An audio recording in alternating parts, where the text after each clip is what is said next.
Okay, so today we're going to be taking a deep dive into something that's been all over the headlines recently. This whole thing with Kanye West and Cassie and Diddy. It's a lot to untangle, and I know there are a lot of different sides to this whole story. Right, a lot of perspectives out there, for sure. For sure.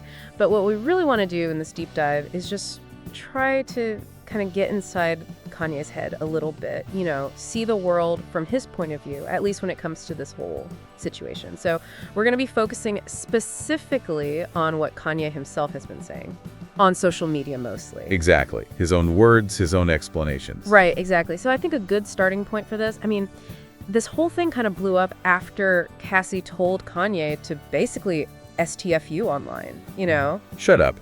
Yeah, basically. And Kanye did not take that lying down. He kind of went off on her on social media. He did. And it's interesting because right from the jump, Kanye starts framing Cassie's actions in a very specific way, accusing her of trying to extort Diddy. Extort. Yeah, financially motivated. And that idea of money, of financial incentive, it keeps coming up as we go deeper into Kanye's thinking on all of this. And then he brings up that whole thing with Diddy and Diodero. Right, his former business partners. Right, so we're talking about that video from like 10 years ago that resurfaced recently, showing Diddy assaulting Cassie. A very damaging video. Yeah, for sure. But Kanye suggesting that Diageo deliberately put that video out there. Yeah, to distract people from their own ongoing legal battle with Diddy. So he's basically saying they're using this really awful situation with Cassie to kind of manipulate public opinion to their advantage. Exactly. Shifting the focus, controlling the narrative. And it's interesting because Kanye then goes on to kind of connect that to his own experiences with Adidas. Which is what he keeps coming back to again and again to explain why he's sticking by Diddy, even with all of this going on. It's like the foundation of his whole argument. This idea that powerful corporations are trying to take him down.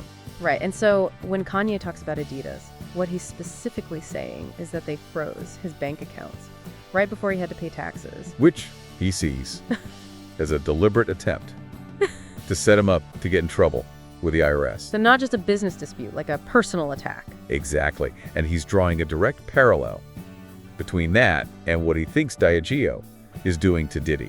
Oh, in his mind, it's the same playbook, just different players. Right. Use external pressure, trigger a legal crisis. And he even compares what's happening to Diddy to a public lynching, which is a really loaded term. It is. It highlights his belief that the reaction to all of this has been completely overblown and maybe even intentionally malicious.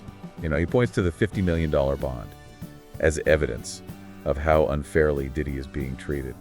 But yeah, the term public lynching, it carries a lot of weight. Historically, it evokes a very specific and very dark chapter in American history, acts of racial terror. So it's definitely a provocative choice of words.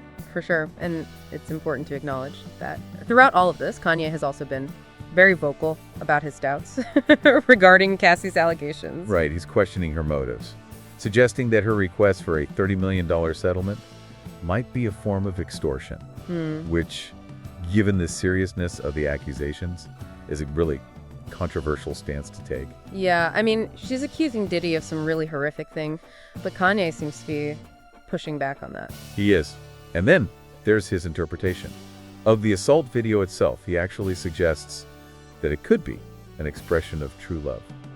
That's hard to hear, to even try to wrap your head around. It is. He's trying to rationalize an act of violence by saying that, maybe, that kind of rage.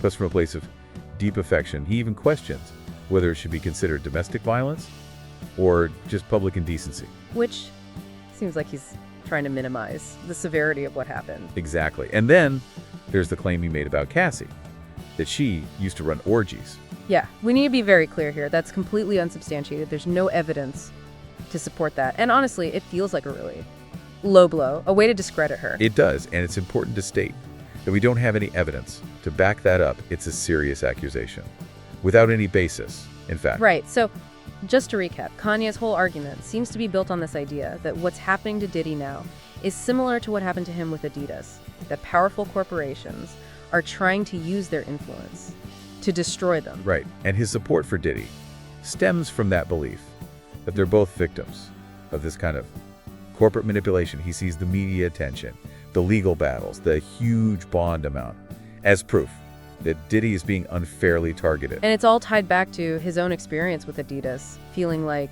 they were trying to set him up to fail. Exactly. And that's what he sees in the Daigeo situation. He thinks they're using that old video to create a similar scenario for Diddy. It's definitely a complex situation. And Kanye's take on it is extremely controversial, especially given the gravity of the accusations against Diddy. It is.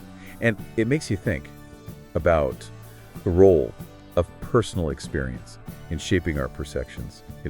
How Kanye's own battles with the industry might be influencing his interpretation of this whole thing. It really highlights how different people can look at the same set of facts and come away with completely different conclusions. Right. It definitely makes you think. So I guess that's something for everyone to consider, how much of our own personal experiences color the way we see the world and how we interpret the actions of others. Especially when it comes to issues of power and influence and public perception. Right.